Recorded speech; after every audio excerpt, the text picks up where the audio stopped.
Kisah tiga sahabat yang setia dan tak pernah mengkhianati. Reuni dan tawa masa kecil. Suasana kafe sore itu terasa hangat saat Tino, Angga, dan Iman duduk melingkari meja yang sama. Di usia 24 tahun, hidup telah membawa mereka ke jalur yang berbeda. Angga sukses sebagai pengusaha muda, Tino menjadi pengacara yang disegani, dan Iman bekerja keras sebagai tukang bangunan. Namun saat berkumpul, status itu seolah menguap. Enggak, ingat tidak waktu kita umur 10 tahun? Tino tertawa sambil membetulkan kacamatanya. Aku masih ingat betul ekspresi wajahmu saat jatuh dari sepeda dan masuk ke parit karena mengejar layangan. Itu belum seberapa, sahut Angga terpingkal-pingkal. Tino sendiri pernah sok jago memanjat pohon mangga tetangga, lalu dahan patah dan dia jatuh menimpa kandang ayam. Iman ikut tertawa lebar hingga matanya menyipit. Kalian lupa yang paling parah. Aku yang jatuh ke sumur tua gara-gara main petak umpet di malam hari. Kalian berdua yang teriak-teriak panggil warga sambil menangis ketakutan. Tawa mereka pecah memenuhi ruangan kafe. Kenangan itu membuat persahabatan mereka terasa begitu abadi. Badai yang menghancurkan. Roda kehidupan berputar. Angga yang tadinya berada di puncak kesuksesan tiba-tiba dihantam badai hebat. Rekan bisnis kepercayaannya melarikan seluruh uang perusahaan, meninggalkan Angga dengan tumpukan utang yang mustahil dibayar. Dalam sekejap, asetnya disita dan ia dinyatakan bangkrut. Satu persatu, teman bisnis dan orang-orang yang dulu memujanya menjauh. Ponselnya sepi, undangan makan malam berganti dengan surat tagihan. Angga terpuruk dalam depresi yang dalam. Di sebuah ruangan sempit dan gelap, ia duduk sendirian dengan tatapan kosong. Rasa kecewa dan malu membuatnya merasa tidak punya masa depan lagi.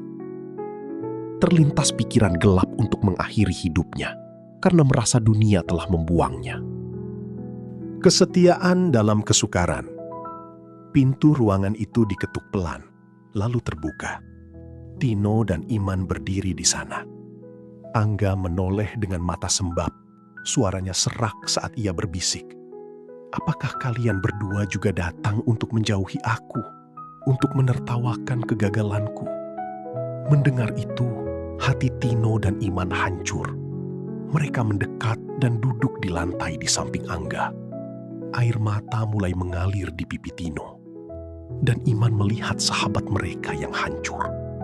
Enggak, kami ini temanmu, kata Tino dengan lembut sambil merangkul bahu Angga. Kesenanganmu adalah kesenangan kami. Kesedihanmu adalah kesedihan kami. Dari kecil kita berteman, sama-sama senang, sama-sama sakit, sama-sama menderita.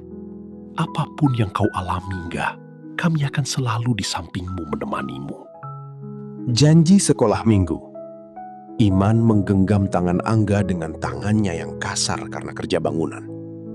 Iya, enggak, kita bukan hanya sahabat, tetapi saudara, ucapnya tulus. Ingat tidak kau dengan janji kita sewaktu kita di sekolah minggu dulu? Seorang sahabat menaruh kasih setiap waktu dan menjadi seorang saudara dalam kesukaran.